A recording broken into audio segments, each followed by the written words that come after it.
വയനാട് മുണ്ടക്കൈ ഉരുൾപൊട്ടലിൽ ജോൺ മത്തായിയുടെ നേതൃത്വത്തിലുള്ള വിദഗ്ധ സംഘം 2 റിപ്പോർട്ടുകൾ ദുരന്ത നിവാരണ അതോറിറ്റിക്ക് സമർപ്പിച്ചു. പുനരധിവാസത്തിനായുള്ള സ്ഥലങ്ങളും ദുരന്ത മേഖലയിലെ അപകട സാധ്യത നിലനിൽക്കുന്ന സ്ഥലങ്ങൾ സംബന്ധിച്ചുമാണ് റിപ്പോർട്ട്.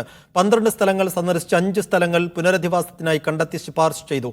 എങ്ങനെ ഉരുൾപൊട്ടൽ ഉണ്ടായെന്ന റിപ്പോർട്ട് വിദഗ്ധ സംഘം നൽകിയിട്ടില്ല.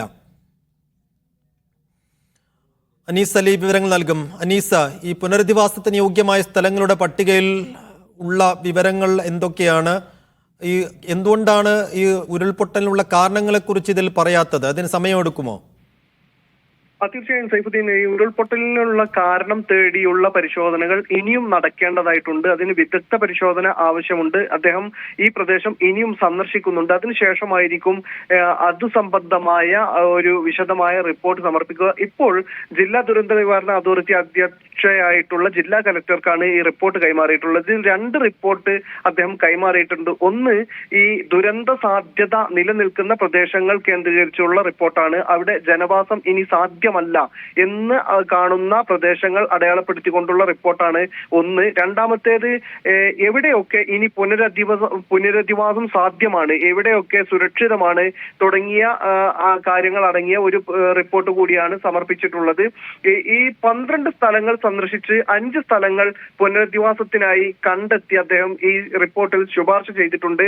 അതോടൊപ്പം ഉരുൾപൊട്ടൽ ഉണ്ടായിട്ടുള്ള ഏറ്റവും പ്രധാനപ്പെട്ട പ്രദേശങ്ങൾ എന്ന് പറയുന്ന പുഞ്ചിരിമട്ടം, മുണ്ടക്കൈ, പടവെട്ടിക്കുന്ന്, ചൂരൽമല തുടങ്ങിയ സ്ഥലങ്ങളിലെ ഇനി ഒരിക്കലും മനുഷ്യവാസം സാധ്യമല്ല, അല്ലെങ്കിൽ അവിടെ ഇനി പുനരധിവാസത്തിന് സാധ്യതയില്ല എന്ന് ഉള്ള സ്ഥലങ്ങൾ അടയാളപ്പെടുത്തിക്കൊണ്ട് അദ്ദേഹം റിപ്പോർട്ട് നൽകിയിട്ടുണ്ട്. പുഴയിൽ നിന്നുള്ള ദൂരം, ഭൂമിയുടെ ചെരിവ്, നീർച്ചാലിന്റെ ഒഴുക്ക് തുടങ്ങിയ കാര്യങ്ങൾ പരിഗണിച്ചുകൊണ്ടാണ് ഈ ഒരു റിപ്പോർട്ട് തയ്യാറാക്കിയിട്ടുള്ളത്. അതുകൊണ്ട് തന്നെ ഇനി അവിടെ ഉരുൾപൊട്ടാനുള്ള സാധ്യതയുണ്ട് എന്ന് നേരത്തെ തന്നെ അദ്ദേഹം റിപ്പോർട്ട് സമർപ്പിക്കുന്നതിന് മുമ്പ് തന്നെ മാധ്യമങ്ങളോട് സംസാരിക്കുമ്പോൾ അദ്ദേഹം പറഞ്ഞിരുന്നു, ഈ പ്രദേശത്ത് പല സ്ഥലങ്ങളിലും ഇനി മനുഷ്യവാസം സാധ്യമല്ല, അവിടെ നിന്ന് മാറേണ്ടതുണ്ട്. ഇപ്പോൾ അപകടത്തിൽ പെട്ടിട്ടില്ലാത്ത വീടുകളും അവിടെ നിന്ന് ഒഴിപ്പിക്കേണ്ടി വരും എന്ന് അദ്ദേഹം വാക്കാൽ പറഞ്ഞിരുന്നു. അതിന്റെ വിശദമായ റിപ്പോർട്ടാണ് ഇപ്പോൾ സമർപ്പിച്ചിരിക്കുന്നത്. സൈഫുദ്ദീൻ, അനീസ് അലിയാണ് വയനാട് നിന്ന് വിശദാംശങ്ങൾ നൽകിയത്.